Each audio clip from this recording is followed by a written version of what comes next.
चलिए देखिए शांत रहिए। कितना नंबर क्वेश्चन है जी? पर्सनाली देखिए, पर्सनाली 2.1 बहुपद पाठ का नाम क्या है? बहुपद। पूरा तो आप लोगों का परिभाषा लिखवा चुके हैं ना। अब हमें क्वेश्चन हल करना है 2.1 के ना। क्वेश्चन ये क्या कर रहा है? क्वेश्चन कर रहा है आपका निम्नलिखित व्यंजकों में कौन कौन एक चर में बहुपद है? कौन कौन का एक चर? मतलब एक चर का मतलब का x x हो, नहीं तो y y हो, नहीं तो a हो, मतलब कोई भी चर का एक ही होना चाहिए। बात समझ में आ रहा है? और कौन कौन नहीं है कारण के साथ अपने उत्तर दीजिए। मतलब कौन कौन बहुपद एक चर में कौन कौन बहुपद है और कौन कौन बहुपद नहीं है, ये हमें बताना है। तो हम बता चुके हैं बहुपद किसे कहते हैं, पता है? चलिए खड़े हो तो अब बता दो बहुपद किसे कहते हैं। ऐसे नहीं, बड़ी घात थोड़ी होता है। ऐसा बीजीय व्यंजक जिसमें चर की घात एक हो, पूर्ण संख्या, उसे क्या बोलते हैं? बहुपद। सब चर की सबसे बड़ी घात बहुपद की क्या कहलाती है? ऐसे ना है। चल बैठ जा, चल देखिए बोर्ड पे। तो हमें ये बताना है कौन कौन एक चर में बहुपद है और कौन कौन बहुपद नहीं है, ये बताना है और कारण भी बताना है। तो देखिए हम क्या करेंगे यहाँ। पहला क्वेश्चन आपका क्या है जी? पहला 4x² - 3x प्लस का है 7, ये ना है। अब बताइए बहुपद है कि नहीं है? बताइए, आप ही बताइए।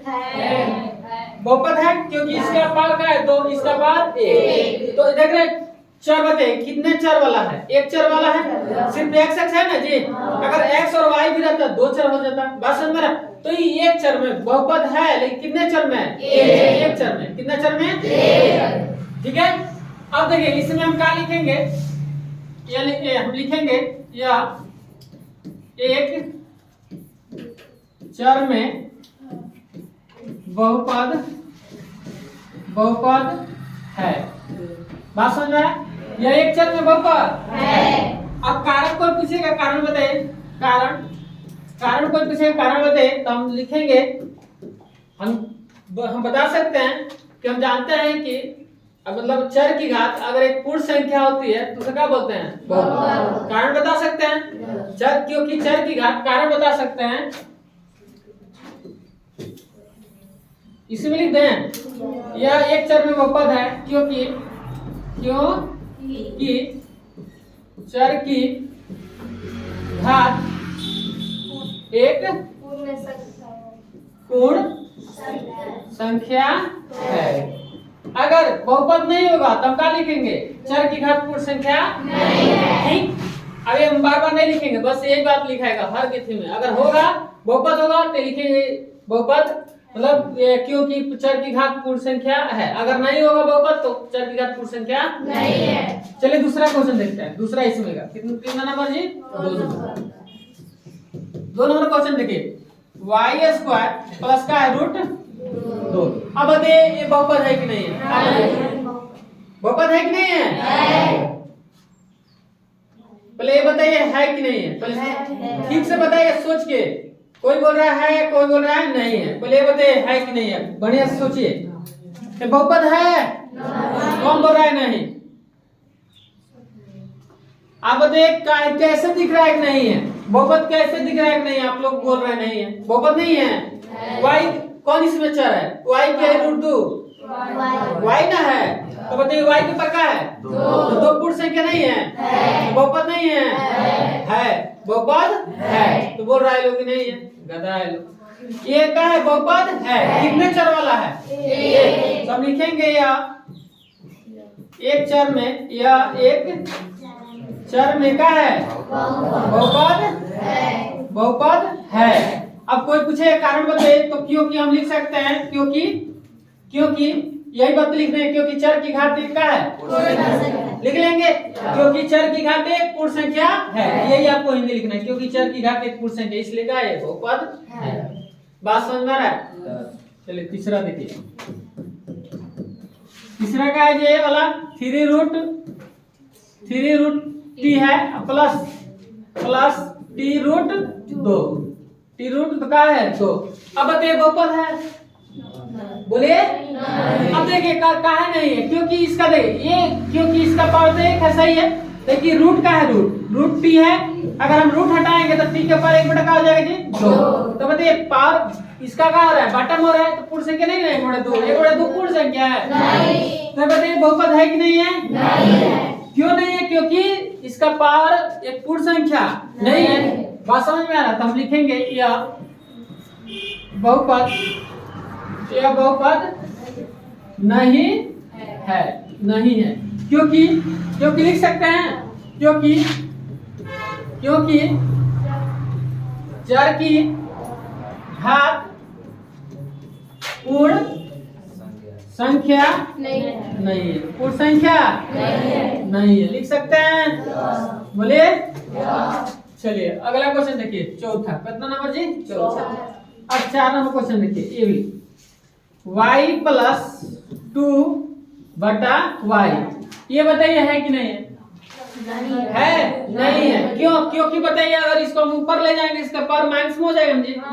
y के पावर 1 सही है, इसका पावर जब ऊपर जाएगा तो माइनस में होगा। तो ये देखेंगे ये भी क्या है, बहुपद नहीं है। बात ये लिखा है, यह बहुपद नहीं है। क्यों नहीं है? क्योंकि चर की घात पूर्ण संख्या नहीं है, चर की घात पूर्ण संख्या नहीं है, इसलिए बहुपद नहीं है। आ रहा है समझ में? बोलिए। तो आप यही बतिया यहाँ लिख लेंगे। बोलिए आगे बढ़े। अब लास्ट आपका क्वेश्चन यही बता देते हैं। अब बताइए बहुपद है कि नहीं है? बहुपद है कि नहीं है? है। क्यों? क्योंकि देखिए x के पावर क्या है, y के पावर 3, t के पावर 50। अब बताइए ये जो 10, 3, 50 जो दिया है, ये बताइए पूर्ण संख्या नहीं है? क्योंकि पूर्ण संख्या में आता है ना जी, ये 0 से स्टार्ट होता है पूर्ण संख्या, तो 0 से लेके अनंत तक जाएगा, तो 0 से लेके जब स्टार्ट करेंगे तो आइबे करेगा संख्या, तो इसलिए बताइए बहुपद है। कितने चर वाला है? 3 चर। कितना चर? 1, 2 और 3 चर है, तो हम लिखेंगे यह 3 चर में बहुपद। क्या लिखेंगे? 3 चर। तो हम लिख सकते हैं इसको या आप लिख लीजिएगा अलग, या 3 चर में क्या है? बहुपद है। बहुपद है, लेकिन कितना चर में है? 3 चर में बहुपद है। और कारण कोई पूछे क्यों, तो क्योंकि चर की घात एक पूर्ण संख्या। लिख लेंगे, यही लिखेंगे हिंदी, क्योंकि चर की घात एक पूर्ण संख्या है। समझ में आया? दिक्कत नहीं। अगर हम यही मिटा दे, समझिए, अगर हम ये कहे कि x के पावर 10 प्लस y के पावर 3, ये बताइए क्वेश्चन अगर दे दे तो बहुपद है कि नहीं है? कितना चर में है? 2 चर में बहुपद है। अगर इसका पावर अगर माइनस में ऐसे लगा दे, बताइए बहुपद है? नहीं। बात समझ में आ रहा है? कोई दिक्कत नहीं। चलिए अगला क्वेश्चन देखते हैं। कितना नंबर? अगला।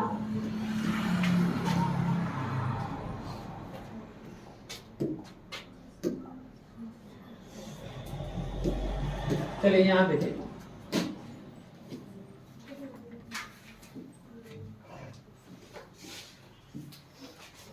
दो नंबर क्वेश्चन, ठीक है? चलिए देखिए बोर्ड पे, निम्नलिखित में से प्रत्येक में x स्क्वायर का क्या बताना है? गुणांक। x स्क्वायर का गुणांक। तो देखिए निम्नलिखित में से x स्क्वायर का गुणांक, किसका गुणांक?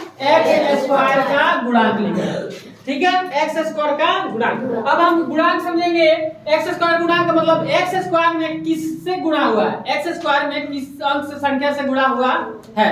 x स्क्वायर में किस संख्या से गुणा हुआ है, वही होगा x स्क्वायर का होगा गुणांक। अब ये पहला क्वेश्चन आपका, पहला 2 plus x square plus x, यही ना? हमें क्या पूछ रहा है जी? x स्क्वायर का क्या पूछ रहा है? गुणांक। क्या पूछ रहा है जी? गुणांक। तो आप बताइए x स्क्वायर में किससे गुणा हुआ है? यहाँ का छुपा है? तो x स्क्वायर यहाँ एक छुपा रहता है, x स्क्वायर में यहाँ 1 से गुणा हुआ है, तो आप डायरेक्ट लिख सकते हैं x स्क्वायर, एक छुपा रहता है। बात समझ में आ रहा है? तो x स्क्वायर का गुणांक क्या होगा? 1 से गुणा हुआ है। बात समझ में आ रहा है? दूसरा क्वेश्चन देखिए, समझ में आ रहा है कि ना? दूसरा है का जी 2 minus x square plus x cube. हमें बताइए एक और चीज, क्या पूछ रहा है जी? x स्क्वायर का क्या पूछ रहा है? x स्क्वायर का गुणांक। तो अब बताइए x स्क्वायर में किससे गुणा हुआ है जी? 1, वो भी क्या है? माइनस, किससे? -1 से, तो -1। बात समझ में आ रहा है? अगर ये कहता कि x क्यू का गुणांक बताइए, x क्यू का, तो क्या लिखते हैं? 1। बात समझ में? अगर हम अब ये क्वेश्चन दे देते हैं, क्वेश्चन जैसे 2x² - 3x + 5। अब इसमें x² गुणा क्या होगा जी बताइए? क्या होगा x² गुणा? किससे x² में किससे गुणा हुआ है? 2 ना होगा। बात समझ में? अगर हम देते 5x - 2x² + 3, अब बताइए इसमें x² का गुणा क्या होगा? x² का गुणा -2 से ना गुणा हुआ है। अरे बात समझ में? कोई दिक्कत? चलिए आगे बढ़े। चलिए कितना नंबर अब जी? 3 नंबर। कितना नंबर? 3 नंबर। देखिए 3 नंबर क्वेश्चन। 3 नंबर क्वेश्चन क्या है जी? पाई बटा 2 x² + x ना, पाई बटा 2 x² + x, x² का गुणांक, x² का गुणांक। अब बताइए x² का गुणांक क्या होगा? हाँ, पाई बटा 2, क्योंकि x² में किससे गुणा हुआ है? पाई बटा 2 से। तो ये x² का गुणांक क्या होगा? गुणांक समझ में आ रहा है? चले कितना नंबर अब जी? हाँ 4 नंबर। कितना नंबर? 4 नंबर। यही बता दें, क्या लिख के बताते हैं, ठीक है? अब बताइए √2x - 1, ये क्वेश्चन है, कटा नहीं ना जी। अब आप बताइए इसमें x² का गुणांक है नहीं। x² का गुणांक नहीं है। बात समझ में? हम इसको हम ऐसे लिख सकते हैं √2x + 0 × x² - 1। इसका कोई वैल्यू है नहीं। फिर गुणा करेंगे तो ये क्या होगा? √2x + 0 ना हो जाएगा -1, फिर वो होगा तो यही ना आएगा, तो इसका कोई वैल्यू नहीं है। x² अपने से ऐसे लिख सकते हैं। तो x² का गुणांक क्या लिख लेंगे आप बताइए? क्या लिखेंगे x² का गुणांक? राइट, क्या होगा? नहीं है तो मतलब क्या? 0। x² गुणांक 0 नहीं है। x² गुणांक उसमें है नहीं, तो हम अपने से लिख सकते हैं ऐसे, ठीक है? फिर इसमें गुणा करेंगे तो 0, ठीक है? उसका कोई वैल्यू नहीं है। फिर 0 जोड़ेंगे तो वही ना आएगा, ठीक? तो x² गुणांक क्या हो जाएगा? नहीं है तो 0 लिख देंगे, नहीं है तो क्या लिख देंगे? 0। चलिए बात समझना। अब हम क्या देंगे? -5x² + 3x + 7 ऐसे। अब बताइए इसमें इक्वेशन दे दे, x² का गुणांक क्या होगा बताइए? -5। आ रहा है समझ में? अगर यही माइनस अगर ना रखते, अगर माइनस हम ना लिखें, अगर माइनस क्या करें? ना लिखें, तो x² का गुणांक क्या होगा?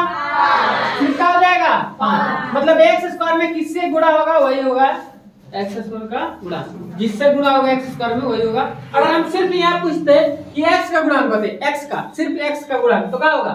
3। इसमें x का गुणांक 2, इसमें x का गुणांक x का 1, इसमें x का गुणांक x का x नहीं है ना, तो x का इसमें अगर x गुणांक पूछ दे तो क्या लिखेंगे? 0। ठीक है? आगे समझ में? चलिए तो अब रहने दें, तो आप क्वेश्चन लिखिए ये वाला, ठीक है?